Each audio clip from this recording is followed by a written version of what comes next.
ورجعنا لكم بعد الفاصل، ومنورنا في الاستوديو دلوقتي دكتور شريف الطوخي. دكتور شريف الطوخي استشاري مدرس القلب والأوعية الدموية جامعة عين شمس. مساء الخير دكتور شريف. مساء النور دكتور علياء، ازي حضرتك؟ بنتشرف بيك دايما دكتور شريف، وكل يعني الطاقم الطبي في قسم القلب اللي هم طبعا بيساعدونا جدا في متابعة مرضانا ويساعدونا في توصيل الرسالة ليهم. أنا عايز أعرف من حضرتك النهاردة يا دكتور إيه هي أكثر مشاكل الدهون شيوعا مع السكري، وأنواع الدهون وتأثيرها وعلاقتها بالسكري. تمام. طبعا انا حضرتك التقديمه اللي قلتيها طبعا هي اللي فعلا ساعدت ان بتعمل لنا زي فرشه للكلام اللي هنقوله دلوقتي. زي ما حضرتك قلتي، هو الدهون احنا هنقسمها اللي هي في الليبيد بروفايل، اللي هو التحليل اللي بنطلبه من المريض اسمه ليبيد بروفايل، هو تحليل دهون كامل. بنقسمها لكوليسترول ودهون ثلاثيه. الكوليسترول هو دايما اللي بنتكلم عليه في مرضى القلب، لان هو اللي بيكون متعلق بتصلب الشرايين. الدهون الثلاثيه بتبقى مشاكلها اكتر مع دهون الكبد. لما نسمع كلمه ان حد عنده دهون على الكبد بنوصل غالبا بتبقى الدهون الثلاثيه. بتبقى الدهون الثلاثيه انها لما بتزيد بتترسب في خلايا الكبد، وممكن لو اتثابت لفترات طويله اللي هي لمده سنين واهملت، ده اللي ممكن يؤثر على وظائف الكبد. حتى الان علاقتها بمشاكل القلب لم تثبت بشكل واضح حتى الان، او قطعي. بالظبط، مش شكل قطعي فعلا. الكوليسترول بقى هو اللي هنركز عليه. تمام. بنقسم الكوليسترول لنوعين. طبعا هنلاقي عندنا دايما الجمله المشهوره اللي المرضى معظمهم عارفينها، ان في الكوليسترول النافع هم حافظين. ايوه تمام. اللي هو الكوليسترول عالي الكثافه اللي هو الاتش دي ال النافع، واللي هو النافع. وفي الكوليسترول الضار اللي هو بيبقوا نوعين، التوتال كوليسترول والكوليسترول اللي هو منخفض الكثافه اللي هو ال دي ال. الاتش دي ال الكوليسترول النافع هو نوع من الكوليسترول، وظيفته في الجسم ان هو كانه باللفظ الشائع كده بيلم الدهون الضاره وبيحاول يتخلص منها عن طريق الكبد. فده كل ما الرقم بيكون زي المكنسه كنا بنقولها حتى للطلبه. أيوة هو المكنسه، صح، هو بالظبط، حتى لفظه علميا سكافنجر. ايوه بالظبط. فهو فعلا ده مفيد. فكل ما الرقم بيزيد دي حاجه بتبقى كويسه، ولكن ما بنركزش قوي على ان هو يكون تارجت لينا ان انا عايز اعلي من الكوليسترول النافع. عشان في بعض المرضى يقول لي لا اصل الرقم ده انا مش عاجبني، انا عايز اعليه. لا، ما بنشغلش بالنا قوي بيه، مش هو ده اللي احنا عايزين عليه يعني. ايوه تمام. الكوليسترول الضار بقى اللي هو التوتال كوليسترول، والال دي ال اللي هو المنخفض الكثافه.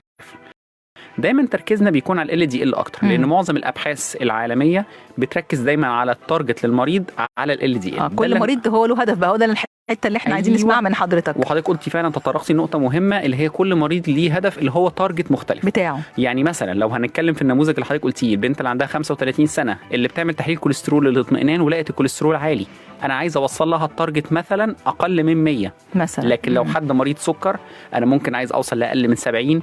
لو حد مريض قلب وركب دعامات ده انا عايز انزل تحت ال 55. بالظبط. ده الفكره ان سهلتها جدا كده. أيوة. سهلت لهم الارقام جدا كده. وطبعا اللي بيحدد التارجت زي ما حضرتك قلتي الطبيب. تمام. يعني ما ينفعش مريض يحدد لنفسه انا تقريبا ما عنديش مشاكل يبقى كده اقل. صح. من كذا. لا، صح. لازم الطبيب اللي بيحددها. فالفكره ان عشان كده ده اللي بيخلي نظام العلاج بيختلف من نظام غذائي او علاج تحفظي لعلاج دوائي، ان هو بياخد دواء للكوليسترول.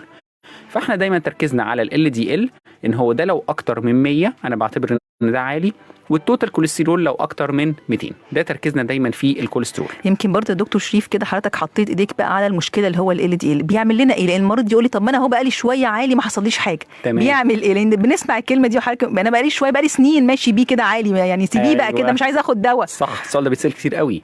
هو انا بقولها دايما للمرضى بطريقه، طبعا انا عارف ان في جمله طبعا مرضى كتير ما بيحبهاش لما يقول لك الضغط اللقب بتاعه القاتل الصامت. معظم مرضى بيتضايقوا من الكلمه دي لانها طبعا بتخض، وانا حتى بحاول قدر الامكان ما تتطرقلهاش.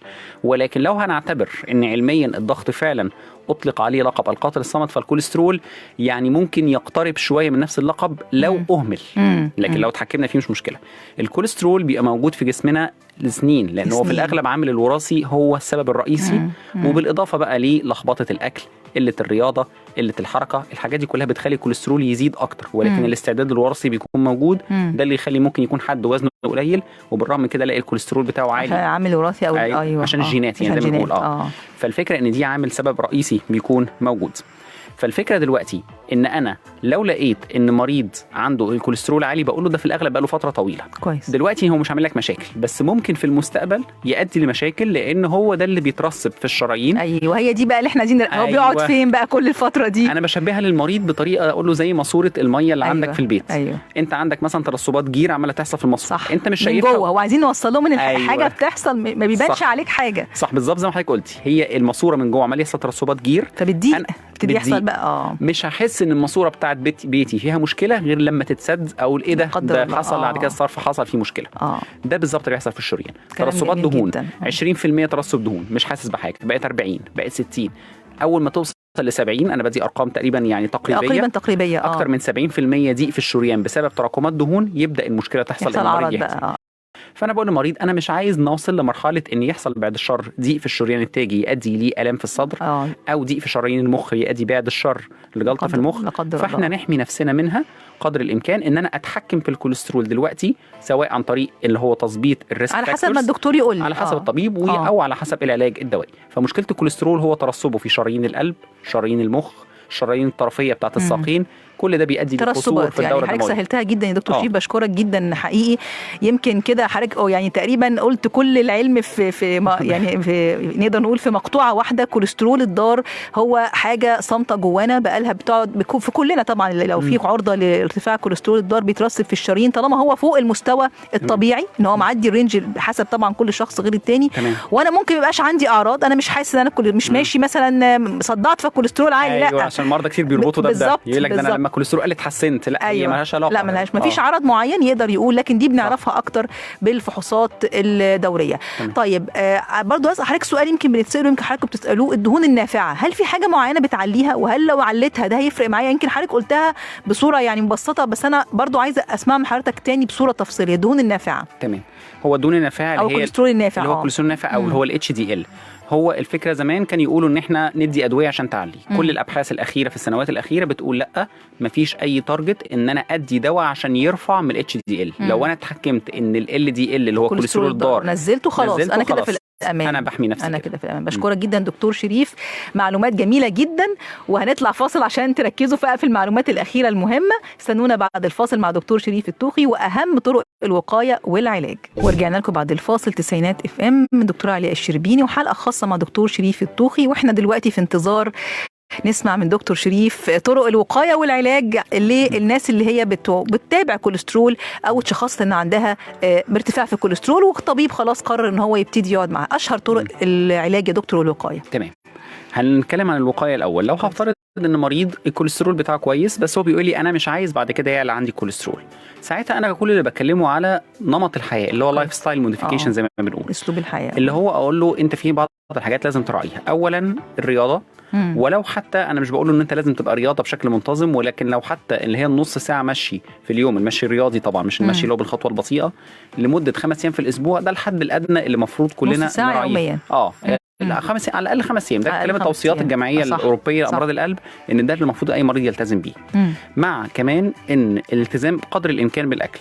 انا دايما ما بحبش اقول كلمه للمريض، اقول كلمه ممنوع ممنوع ممنوع، ما بحبهاش. تنظيم مش حرمان، احنا بنقول لهم كده في السكر. صح، لان فعلا كلمه ممنوع دي اصلا اي مريض بيسمعها بتنزعج. فانا بقول دايما اي مريض، والكلام ده هنقوله برده في العلاج بعد كده، تظبيط نظام اكلك. اقول له نحاول قدر الامكان نقلل من الحاجات اللي هي فعلا بتؤدي بشكل صريح لارتفاع الكوليسترول. اكتر حاجه فعلا في كل الدراسات الحديثه اثبتت انها بتبقى متعلقه بالكوليسترول هي النشويات والسكريات، اكتر حتى من الدهون الحيوانيه، لان محدش عارف المعلومه دي كتير. بشكرك جدا يا دكتور شريف، فعلا النشويات والسكريات صح، لان فعلا يعني بتحول. لو كنت اضرب مثال دايما لاي مريض اقول له الجيل بتاع جدودنا كان يجيله الجلطات بتاعت القلب والمخ في سن الستينات والسبعينات. تمام، لان هم كان اكلهم عباره عن ايه؟ كانوا بياكلوا دهن حيواني. اي نعم، مش بقول طبعا الواحد يفرط في الكلام ده، ولكن كانوا بيبعدوا قدر الامكان عن النشويات، بيبعدوا عن الحاجات المقليه المحمره والوجبات السريعه والعصاير الجاهزه والمياه الغازيه والحاجات دي كلها. احنا بقينا بناكل نشويات اكتر، بناكل اكل جاهز اكتر، اكل طبعا فرايد كتير. كل ده المخبوزات طبعا بكميات عنيفه والسكريات، كل ده بيخلي ان احنا بقينا يجي لنا المشاكل القلب على سن اصغر من سن اهالينا زمان.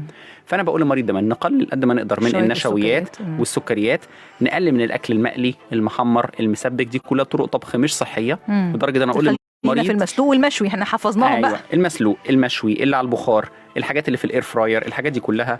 لو عايز يطبخ حاجه هيضطر يستخدم فيها دهون، يبقى الزبده الطبيعيه الفلاحي او مش المهدرجه او السمنه الطبيعيه، مش السمنه النباتي المهدرجه او زيت يتقلي. دي امن بس مش بافراط برضه، كميه قليله بالظبط كده. الدهون الحيوانيه بقول له دايما مش هنمنع دهون حيوانيه، ولكن نقلل من اللحوم الحمراء، ولكن ويفضل نشيل الدهن اللي فيها، ولكن ممكن ناكل لحوم حمراء. الفراخ والسمك طبعا افيد، وبالذات السمك الطازجه. لازم نقول له عشان بالظبط. الاسماك الزيتيه كمان، زي السلمون والسردين، دي افيد نشويات جدا، او حتى اقول له ببساطه السمك المشوي ده افيد حاجه. تمام. اقول له زود من الخضروات، الفواكه، بس طبعا مريض السكر حضرتك بقى ادرى مني في الحته دي طبعا. هنقعد ننقلهم شويه فاكهه كده لطيفه. المكسرات اللي مش مملحه من الحاجات المفيده جدا. النيئه بالظبط. البقوليات زي الفول والعدس واللوبيا والفاصوليا والشوفان، الحاجات دي كلها مغذيه. الشوفان والشعير طبعا من طبعا جدا حاجات مفيده قوي. زيت الزيتون، كل الحاجات ديت اغذيه صحيه. فده الوقايه لو انا اقول للمريض عشان يحمي نفسه. طب مريض لا عنده كوليسترول عالي، اشهر طرق العلاج بقى اللي احنا يعني أيوة. موجوده حاليا. دي بقى النقطه اللي حضرتك تطرقت ليها، ان في مريض يقول لي انا لقيت الكوليسترول عالي، رحت واخد دواء كوليسترول كان موصوف لوالدي او والدتي. أيوة. اخدته شهر، عملت التحاليل لقيت التحليل اتظبط، رحت موقف الدواء. ده يعني قمه العبث، ده عبث. يعني انا بقول له انت ما عملتش حاجه، انت كده مجرد نزلته شويه لمده شهر ورجع يعلى تاني. هيرجع يعلى تاني لان هو الكوليسترول مرض مزمن زي الضغط والسكر. اقول له كده انت مريض سكر، اخد علاج سكر لمده شهر، السكر نزل، وقف العلاج، لازم يغير اسلوب الحياه. ايوه. اولا انا دايما بحب ابدا بتغيير نمط الحياه، لان معظم المرضى ما بيحبوش فكره الادويه. فانا اقول له ان انت الرياضه زي ما قلنا، تظبيط نمط الاكل، قد ما نقدر ابعد عن الحاجات اللي هي الاكل السريع وخليك في الاكل المنزلي، لان الاكل السريع دي اول خطوه بتقول لهم عليه علاج تحفظي. علاج تحفظي اللي هو اللايف ستايل. قد ايه بقى يا دكتور؟ يقعد 3 شهور؟ انا بقول للمريض دايما هقول له حد ادنى لمده شهر، او ممكن اقول لغايه 3 شهور. كويس. زي ما حضرتك قلتي كده، ان انا هقول له هديك فرصه نظبط اكلنا، نظبط الرياضه قدر الامكان، ونعيد التحليل ما لا يقل عن شهر، لان تحليل الدهون بياخد شهر على الاقل عشان ينعكس عليه التاثير. ايوه تمام كده. فانا اقول له شهر او 3 شهور بالكتير. والله لقيت الارقام اتحسنت، اقول له برافو عليك، انت كده نمط الحياه بتاعك غيرته للافضل. ودايما اقول للمريض ما لا يدرك كله لا يترك كله. صح. عرفت تظبط جزء وما عرفتش تظبط جزء مش مشكله، نكمل وفيما بعد ممكن نحسن.